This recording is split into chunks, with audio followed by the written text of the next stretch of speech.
코스피가 5천을 찍은 날 증권사 상담 전화는 30분 대기였죠. 17년차 증권 지점장이 이렇게 바쁜 적은 처음이라고 말할 정도였다고 합니다. 2024년까지만 해도 국장 탈출이 정답이라는 말이 유행했는데 불과 1년 만에 판이 뒤집힌 겁니다. 편의점 진열대를 떠올려 보면 이해가 쉬운데 작년까지 한국 주식은 구석에 처박혀 있던 유통기한 임박 도시락 같았죠.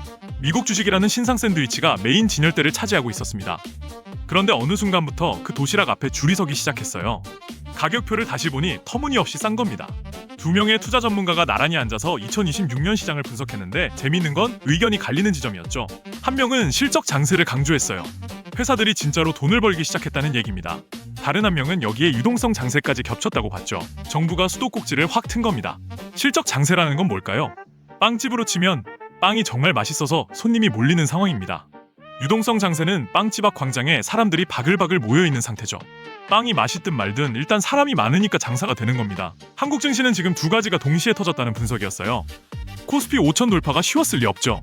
과거 한국 증시는 1000포인트 오르면 몇 달 만에 무너지는 걸 반복해왔습니다. 마치 모래성 쌓기 같았어요. 높이 쌓아 올리면 파도 한 방에 와르르 무너지는 겁니다. 그래서 전문가들이 강조한 건 안착이었죠.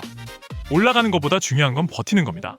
복싱 경기로 치면 한 방 날리고 KO 승을 노리는 게 아니라 12라운드 내내 링 위에 서 있어야 한다는 얘기죠.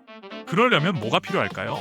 정부의 부양책이 계속돼야 하고 미국 경기가 무너지지 않아야 하고 신흥국도 살아나야 합니다. 지수 목표치를 물었을 때 반응이 재미있었어요. 한 명은 계산기를 두드렸죠. 코스피 30년 평균 주가 수익 비율이 9.8배인데 표준 편차를 적용하면 6,300까지 열려있다는 분석이었습니다. 숫자가 복잡해 보이지만 쉽게 말하면 이런 겁니다.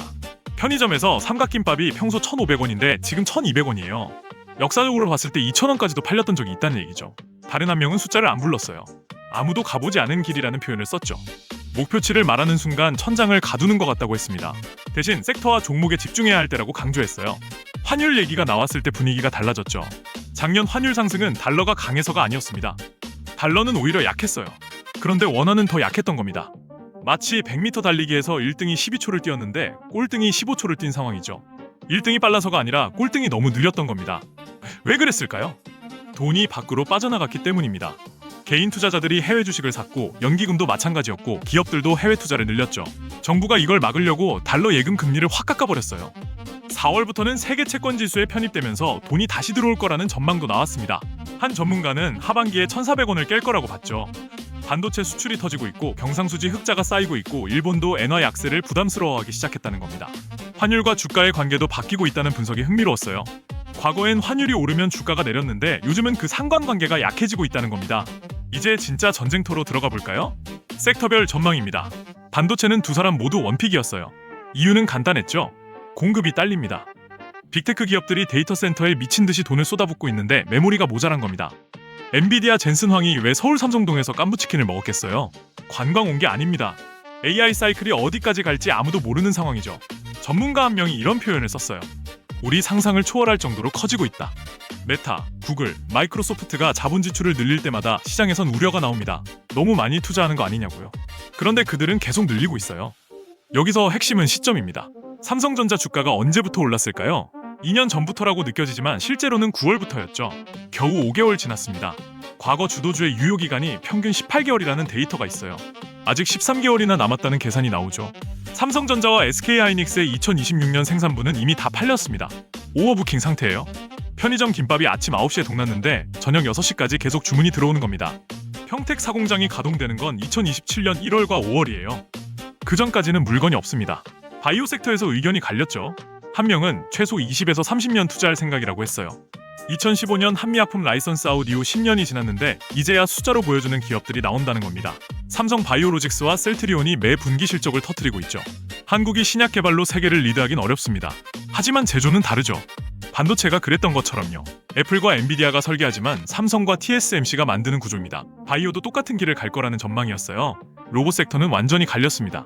한 명은 긍정, 다른 한 명은 중립이었죠. 긍정론자는 CES 2026에서 현대차가 보여준 휴머노이드 로봇을 근거로 들었어요. 구글 딥마인드가 왜 현대차를 선택했을까요? 딥마인드는 두뇌는 만들 수 있지만 몸은 못 만듭니다. 한국은 몸을 만드는 제조 강국이죠. 스케줄이 나오기 시작했다는 게 핵심이었어요. 2028년 공장 투입 3만 대 양산 계획이 공개됐습니다. 테슬라가 전기차 회사가 아니라 로보택시와 휴머노이드 로봇 회사로 평가받는 것처럼 현대차도 그 길을 가고 있다는 분석이었죠. 중립론자는 밸류에이션을 지적했습니다. 레인보우 로보틱스가 LG전자 시총을 넘어선 게 충격적이긴 한데 가격을 매길 수 없다는 게 문제라는 겁니다. 주가가 오를 땐 좋지만 떨어질 때 받쳐줄 바닥이 없어요. 전기차가 그랬죠. 3에서 4년 전엔 모든 차가 전기차로 바뀔 거라고 했는데 지금은 변화가 더딥니다. 우주항공도 똑같은 논쟁이 벌어졌어요. 긍정론자는 정부 간 헤게모니 싸움을 근거로 들었습니다. 한 나라가 투자하면 다른 나라도 투자할 수밖에 없다는 겁니다. 스페이스 X 상장 이슈도 있고요. 시기별로 전략적 대응이 가능하다고 봤죠. 중립론자는 과열을 경고했습니다. 스페이스 X 상장이 꼭 호재일까요? 주식 공급이 늘어나면 미국 시장에도 부담이 됩니다. 일론 머스크가 우주에 데이터 센터를 만든다고 하는데 지금 당장 현실성이 있는 얘긴가? 너무 먼 미래를 당겨오는 거 아니냐는 지적이었죠. 자동차 섹터는 두 갈래로 나눠집니다. 완성차는 로봇과 자율주행 스토리가 있는 현대차 중심이죠. 현대차가 전통적인 노잼 주식에서 벗어났습니다. 주가 수익 비율이 10배까지 갔어요. 과거엔 상상도 못할 숫자였죠. 중국 전기차 기업들이 15배에서 50배를 받고 있습니다. 현대차가 거기까지 갈 수 있을지는 모르겠지만 투자자들의 인식이 바뀌었다는 게 중요하다는 분석이었어요. 부품 쪽에서는 하이브리드와 로봇 밸류체인이 주목받고 있죠. 한국 타이어 얘기가 재밌었어요. 중국이 전기차 수출을 많이 하는데 중국 전기차에 한국 타이어가 들어간다는 겁니다. 전기차용 타이어는 고성능이라 단가가 높아요. 중국 전기차 수출이 늘수록 한국 타이어가 수혜를 본다는 논리죠. 금융주는 밸류업 정책의 최대 수혜주로 꼽혔습니다. 한국 증시가 할인받았던 이유가 뭘까요? 주주한테 돈을 안 줬기 때문입니다. 밸류업 프로그램으로 배당을 늘리고 자사주를 소각하기 시작했죠. 은행, 보험, 증권이 모두 실적 서프라이즈를 내면서 주주 환원까지 강화하고 있다는 겁니다. 2차 전지는 두 사람 모두 조심스러웠어요. 전기차가 안 팔리는 건 이제 뉴스도 아니죠. 바닥은 찍었지만 장기 횡보할 거라는 전망이었습니다. 모멘텀이 나올 때마다 튀었다가 다시 내려오는 걸 반복할 거예요.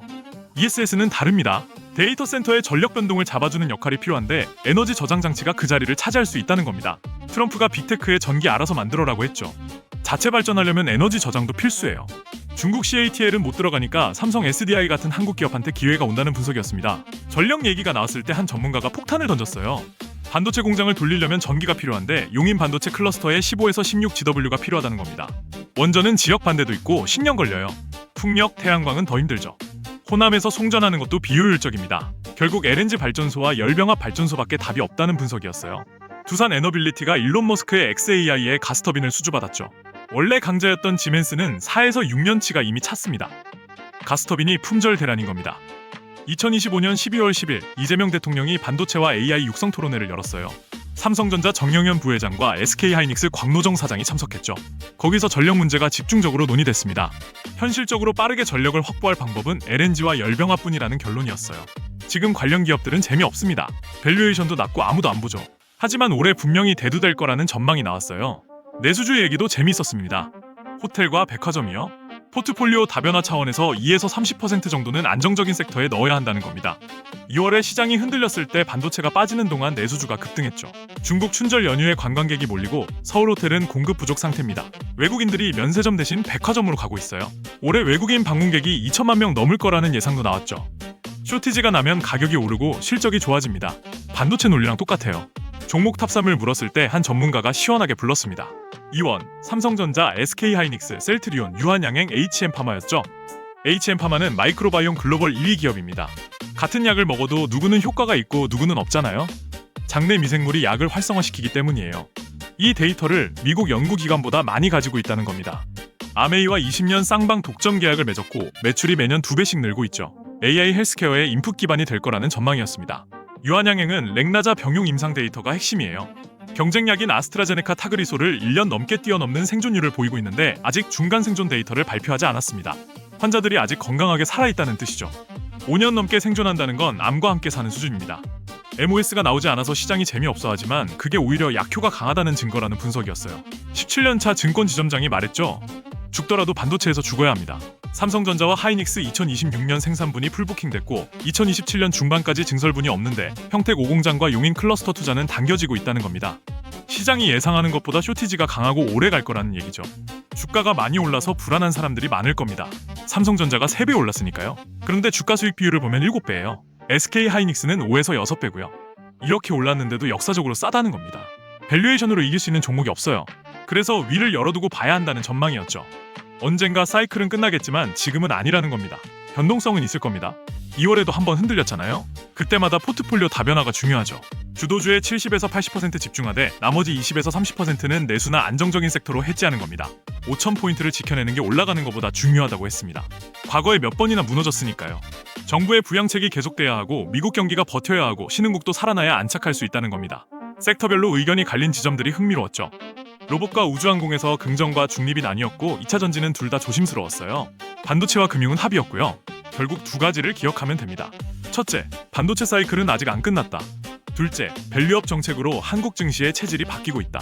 설 연휴에 떡국 한 그릇 먹고 한 살 더 먹었으면 계좌도 한 단계 더 커져야 하지 않을까요?